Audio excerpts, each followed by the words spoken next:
Another beautiful day today. We'll cover a few different subjects today. One of them, a little bit about me. Of course, some more about Bitcoin. And some more details maybe about staking and some other subjects that we'll come up with today. So, as I told you before, in 2013 I got into Bitcoin mining, but even before that I was born and raised in South Dakota on the Cheyenne River Sioux tribe. Yeah, I'm a member. So things went here and there, started getting a little bit of trouble. So what I did was join the military. Been in the military ever since. Well, active duty till about 2001. No, not 2001. To 93. I'll guard about a year later, break in service.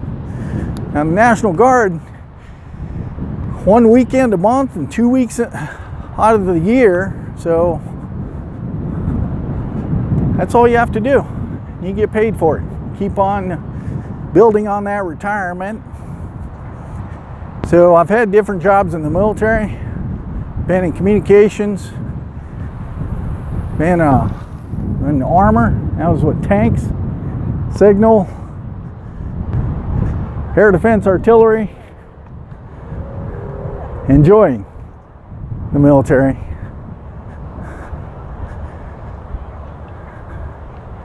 So I'm actually still in, doing the National Guard thing. Get called up every once in a while to go somewhere, do some traveling, get some more experience, meet some more people,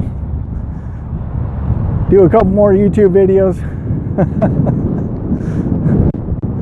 So after I got off of active duty, which is full-time, joined the National Guard, which is part-time basically.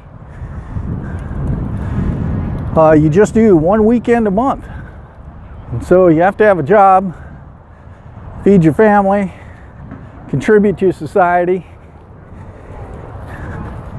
And so in that time there, I went and got some education. I got out of active duty and I worked a whole bunch of different jobs. Worked cable construction, so putting in cable TV. Didn't make much in that one there, and it was a hard work. It was really hard. Surprising how hard people want you to work as the salaries go down. It's amazing. I knew I was making a little over $6, $7 an hour. I was digging ditches, trenching, climbing telephone poles, doing a whole bunch of different things. Not getting paid very much. So I did that. That didn't pay for a whole lot, so I had to have other jobs. Also, just in my career, have to notch out that I worked 4 hours at Walmart in the photo center. So, yeah, I did get a little bit of training in that. I worked as a termite technician. So, yeah, I know what to look for when it comes to bugs. So with Terminex, yeah, enjoyed working for them. They're some really good people. So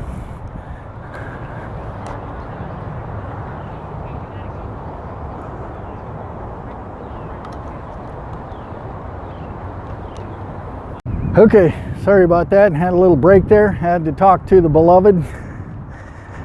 So I have to answer those phone calls whenever she calls.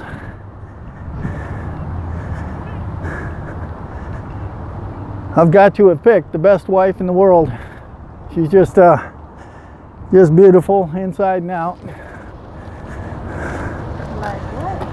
So, let's see, where was I? Oh, back to some of the jobs I've had. Working, I think I Told you I even did Terminex. So I decided these jobs aren't going to pay very much. Yeah, I was looking all around, and so I was looking for another job, J-O-B, just over broke. And so I went to the local community college and asked them, what's the highest paying job you can get with an associate's degree? They said nursing. I said, what's the second highest paying job that you can get? They said manufacturing engineering. I said, that sounds more in my league right there. And so went on to get my degree in engineering, got a degree in psychology, got an MBA, concentration in organizational psychology, all these degrees. Haven't done much for me except for figure out what to do, what other people tell me how to do things and the way they want to do it, and that's the way you got to do it, to support another organization. So at the same time, what I did was started different companies. Started work for myself. Some of these companies I started based upon a need. There's a guy that worked for a construction company. He said they're always looking for people to build decks. So I started a deck building company. I had the engineering and the CAD design background with me going to college. So I started designing and building decks for construction companies. At the time, they could design and build a deck for about $11 a square foot. I could find real good labor and get into some contracts, and I could do it for about $7 a square foot, and then I'd sell for either $9 or $10 a square foot. So I could make some money doing that. Hardest part about that job is people are very picky on what they want for a deck. You probably have to do 20 interviews, 20 different decks, designs, layouts to get one job. So as I did some of these other companies, I looked at, I was working myself as hard as possible. I was working, God, I don't know how many hours. So working for yourself, if you're the only employee, you got to learn how to work your way out of a job rather than just get a job, develop a job, see a need, fill a need. You got to get other people in there to work with you, or find a way to do it so where you're not spinning your wheels all the time. So some of the other companies that I had, that I built, was a security company where we could secure homes and cars. Back at that time there, cars didn't have security systems in them. So I'd go to a dealership, develop a plan with the dealership to install this device into a car. It was like a key fob that you put into your car. You put your key in, put the key fob in, and no one could steal your car without that key fob. Also on the side of that business there was home security. So we would do all sorts of home security type stuff, very similar to what today is without the phone service.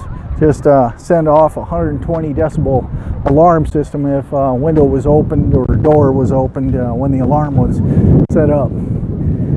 So that was another company. A couple other companies were counseling company, 3-story office building with that. And in-home healthcare, another company there with about 22 employees in that company. So some of the companies were very profitable, some were not, some were learning experiences. I even had a chocolate factory there for a while. So didn't know much about chocolate. There's lots of different types of chocolate out there. So I'm kind of a connoisseur of chocolate nowadays. So small businesses, you don't want to think small, you want to think larger. So whenever you look at businesses, you look at employees. Employees can help you, but over a long period of time, there can be a lot of issues that come up with employees as well. But all in all, you want to work your way out of doing work. You want to manage it, set it up, spend a lot of hours up front learning about it, getting it set up and running the operation, and then taking your labor off of that, and then working into other opportunities. I do see some other opportunities in definitely YouTube. You have to get that 1,000 subscribers and 4,000 hours, viewed hours, before you can monetize any of your viewings. So like and subscribe. Like the button down there and subscribe. I need 1,000 to start getting monetized. And I need 4,000 hours. So watch the whole videos whenever you watch one of my videos. I certainly do appreciate it. Helps me out tremendously. So you can see the background all the way up to the top.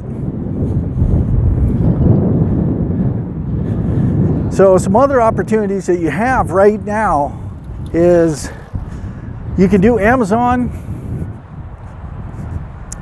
You have to set up for an account in Amazon. There's many YouTubes out there. You don't need to go in and watch any master class, master whatever, or hey, pay for my, go down and watch my videos and I'll teach you everything you need to know. You can just watch YouTube and watch and learn all the techniques you need to know right off of YouTube, which is free. And you got time now, or you should have some time. Watch those videos and see how you can make money with Amazon. You can make some pretty good money doing that a couple different ways. One of them selling niche products, which you can develop on your own, or you can buy a product that isn't very well known and make it better. Or you can go for the name brands, big name brands, and compete with the people out there selling them as name brands. There's a couple different techniques that you can use in that to sell products on Amazon. And then there's inventory. Are you going to keep the inventory, or is Amazon going to keep the inventory? You need to make those decisions up front. So some other methods out there is also eBay. eBay, if you see a product out there that people need and they can't get it to them.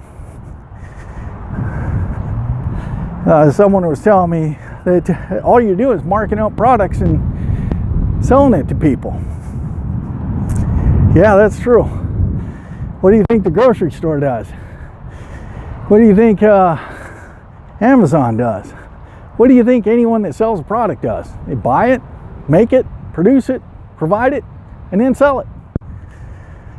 So what's the shame in that? If I have a product and it's needed, people are willing to pay that price for it, and they figure the value is worth it, what's wrong with that? You're providing a service or a product to somebody. Oh yeah, what did I do with that engineering degree? Well, started down in North Carolina. Started off as an engineering, kind of an apprentice. CAD draftsman is what it was. So I worked for engineers. They'd hand me some drawings, tell me do this and this to it, and I'd hand it back to them. Hey, go fix this, or whatever it was. Or in the meantime, we were just switching over from manual drafting to digital drafting. So when I wasn't doing a job for the engineers, I'd be taking those old drawings and redrawing them digitally, printing them out and putting them in the files. That was my first job there. I'm curious story about that as well. Maybe I'll tell it to you a little later. when I first started. But I worked my way up to manufacturing engineer, industrial engineer, worked for a few different companies. Finally got up into Ohio, worked my way up into operations manager, plant manager. I had 2 divisions, 3 different plants. Had 460 hourly people, full P&L of about 365 million. Got the plant when it was one of my first plants there was a plant that was in the red, and they wouldn't give me any money to fix it up or make it any better. I loved that. So there's no way up, nowhere else to go but up. So I implemented a few different things, and pretty good with leadership, being in the military and working with people. I think my interpersonal skills are good. I'm always working on them, trying to get better. But started a few things here. There's an effect that you could do with in manufacturing, and you can do it in other places too. It's called the Hawthorne effect. And with the Hawthorne effect is that I would go into the plant, and in different sections, I would continuously change the lights. Have the scissor lifts go up there and change all the lights, put new light fixtures in there. Very inexpensive to change over to energy efficient lights. So I was doing a purpose there. But when people see this, they see improvements to the company, and therefore they work harder. It's a psychological thing. So I did that. Also implemented all managers and supervisors at the door when the people first get to the plant and when they go home. So they didn't like that. There was a lot of grumbling when I first started that. They did not like that at all. The employees didn't like it, the managers didn't like it. But I wanted it done because I seen the future of this here, that it would create a better atmosphere for managers, supervisors, and leaders with the employees. And the employees would have more contact with all management levels. And so at the door in the first few weeks, it's like, what are you doing here at the door? After that, people were handshaking, saying, "Hey, how you doing, Jane? How you doing? How you doing, Lawrence? How you doing?" And everyone would, it would be a great opportunity to meet people again, and also implemented dashboards. In each one of the areas, some of the people didn't even know why they worked or how much they needed to produce. So every morning I had that each section do a meeting specifying what needed to be done during the day, and a dashboard out front saying exactly how many products you need to produce. I've seen a lot of problems with this, or a lot of people presented problems with this, like, well, what if they get done early? Send them home. Okay?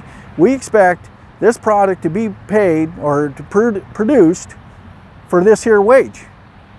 So performance-based pay. What's wrong with that? I expect 1,000 widgets to be made. When you make 1,000 widgets, you can go home. You still get 8 hours worth of pay, but you have to produce 1,000 widgets. A little bit of problem once you go over 8 hours with that though too, but and it came off very, very good, and had to work out a lot of details with it there at first. But yeah, I enjoyed manufacturing quite a bit, but Bitcoin took care of all of that and started me into a new type of process. Well, that's about all I got for today. And so we got some more subjects to talk about. I'll take you another walk tomorrow and see what we can do. We send out another video. And make sure you hit the like button right here. And then also over here on this side here, hit the big subscribe button. That really helps me out. So thank you very much, and lockjaw, and I'm out.